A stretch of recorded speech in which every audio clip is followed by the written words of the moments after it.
보톡스 맞고 눈이 붓고 무거워요. 한쪽 눈이 안 떠져요.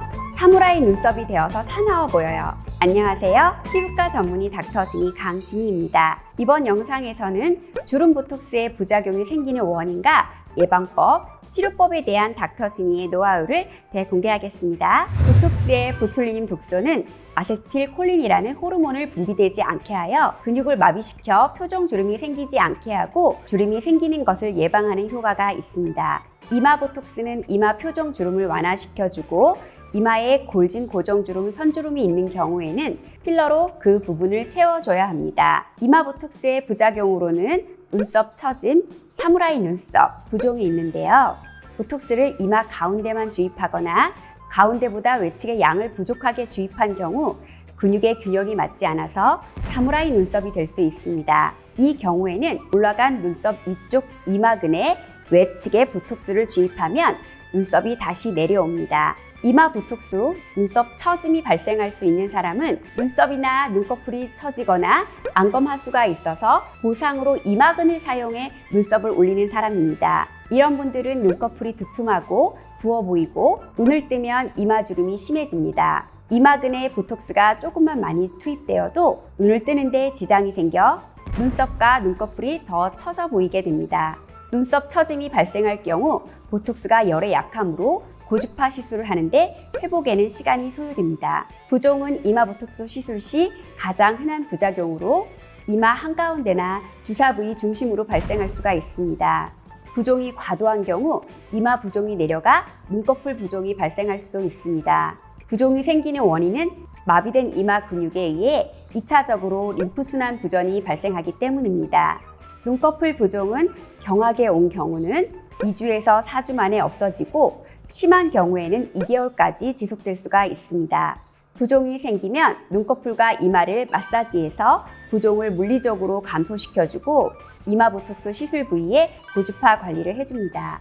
이마 보톡스 시 눈썹 처짐이나 부종의 부작용이 생기셨던 분들은 다음 시술 시 보톡스 용량을 적게 하여 시술받거나 주름 보톡스를 2배 희석한 스킨 보톡스 시술만 받으시는 게 낫습니다. 미간 주름은 보톡스로 많이 시술하는 부위로 미간 표정 주름은 보톡스로 완화되나 골진 주름이 있을 경우 필러 시술이 필요합니다. 미간 보톡스의 대표적인 부작용으로는 안검 하수와 사무라이 눈썹이 있습니다. 미간 보톡스 시 안검 하수는 눈썹 주름 부분을 마비시키기 위한 보톡스가 안아 경막으로 확산되어 눈꺼풀을 올리는 근육이 부분적으로 마비되어 발생합니다. 이마 보톡스로 인한 눈썹, 눈꺼풀 처짐은 양쪽으로 발생하는 데 비해서 미간 보톡스 부작용으로 인한 안검 하수는 한쪽 눈에 발생합니다. 안검 하수를 막으려면 주사 바늘의 방향이 매우 중요한데요. 상외측으로 피부와 30도로 주사 바늘을 주입하고 안아 경막으로 보톡스가 들어가지 않게 하기 위해서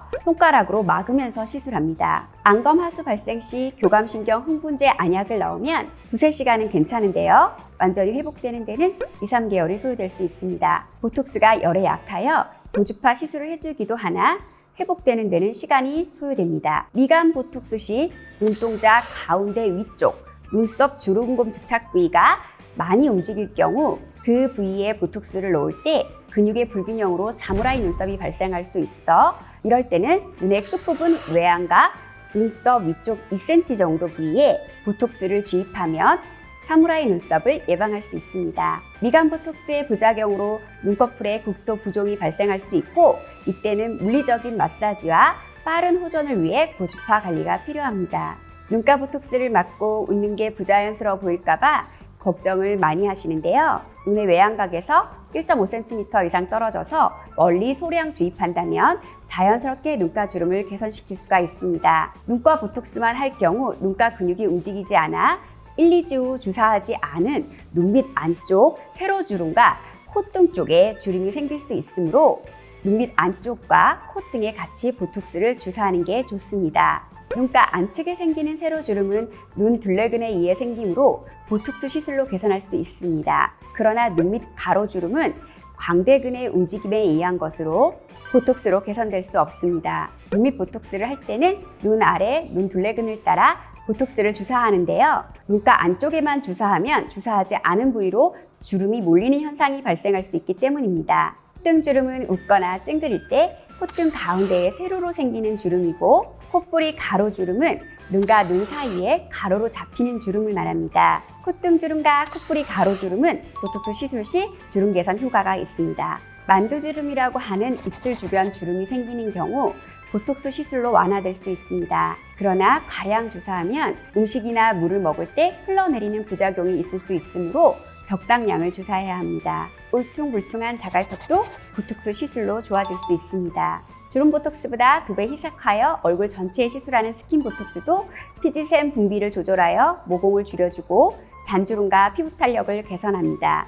주름 보톡스 시 한 부위에만 주름이 있다고 그 부위만 주사하면 다른 부위 주름이 심해지거나 없던 주름이 생길 수가 있으므로 이마, 미간, 콧등, 눈가, 눈밑 보톡스를 함께 시술받는 것을 권해드립니다. 이런 주름 보톡스는 3일 정도 후부터 효과가 나타나기 시작하여 1, 2주 후에 최대 효과가 나타나므로 효과가 부족할 경우 1, 2주 후에 리터치를 하면 됩니다. 보톡스는 3개월이 지나면 반 이상 주름이 움직이고 5, 6개월이면 거의 풀리기 때문에 3개월에서 6개월 간격으로 시술 받으시면 됩니다. 그런데 주름의 진행을 막는 게 목적이라면 6개월보다는 3개월 간격으로 보톡스 시술을 받으셔야 합니다.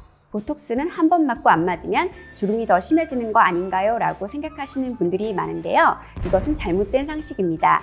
보톡스를 맞아야 주름이 생기는 것을 예방할 수 있습니다. 보톡스는 가성비 있게 젊어지고 주름을 예방하는 좋은 시술이라고 생각합니다. 보톡스로 주름을 쫙 펴보아요. 이상 피부과 전문의 닥터 진이었습니다. 좋아요, 구독 눌러주세요. 감사합니다.